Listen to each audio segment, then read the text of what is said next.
Hey guys, and welcome back to the channel.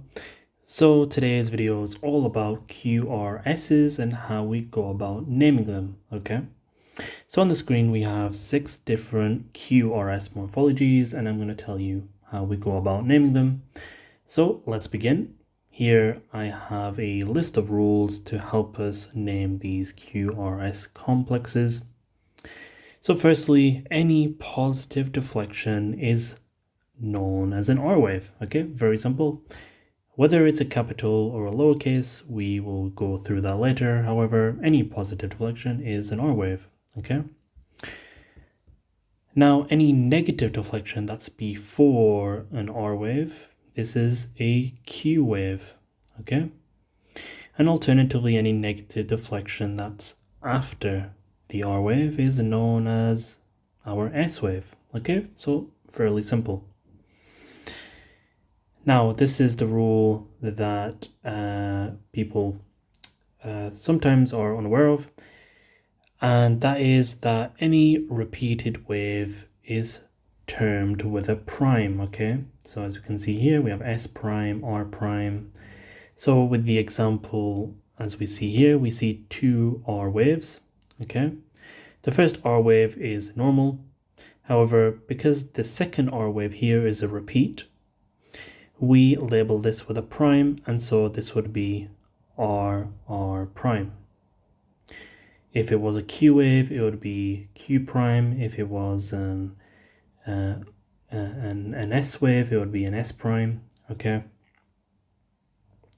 And now about the rule on capital or lowercase. If it's a big deflection, what do we mean by big deflection? People say that the distinguishment between a small, a lowercase, and a capital is around 3 to 4 small boxes. Okay, so if we have a deflection that's greater than this, we would term this with a capital. Alternatively, if it's smaller, then we will term this with a lowercase. Now, there are some funny sort of rules or situations which we may actually come across in the examples over here. But yeah, let's have a go and see where we are at. So let's start off with our first example here.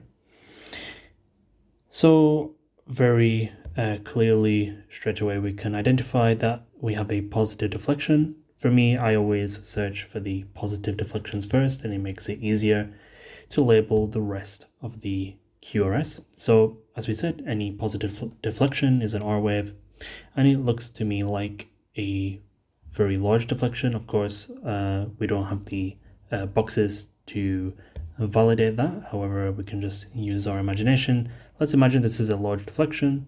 So this would be a capital R, capital being large deflection. And what did we say? Any negative deflection before the R wave is what? A Q wave. And this looks, I would say, on the smaller side. And so that is a Q wave. And alternatively, any negative deflection after the R wave is known as our S wave, and it's a small S wave because it's a small deflection. So here we have a Q lowercase, R uppercase, and S lowercase. Okay, so that is our Q, R, S. Example 2 here, we have a small deflection and a large deflection positive over here. So already we know this is a R wave. Is it a small or large deflection? It looks on the smaller side. Let's label this with a small R. And as we said, any negative deflection before the R wave is a Q wave, and it's a small Q wave here. So this is our Q R wave. Okay. Here's a bit of a tricky one. Okay. Already we can see that there are 2 R waves here. And what did we say about the rule of repeats? So here we have a small R wave, small because of a small deflection, and R being positive deflection. And so here we have another R wave. And let's now say this looks more of a larger deflection. So let's label this with a capital R. Now, this is, of course, incomplete. The thing that's missing here is a prime. Because this is a repeat of this R wave here, we must label the second wave with a repeat. And finally here we have a negative deflection, and because this negative deflection is after this R wave here, we would say this is an S wave. Okay, any negative deflection after the R wave here is an S wave. Okay,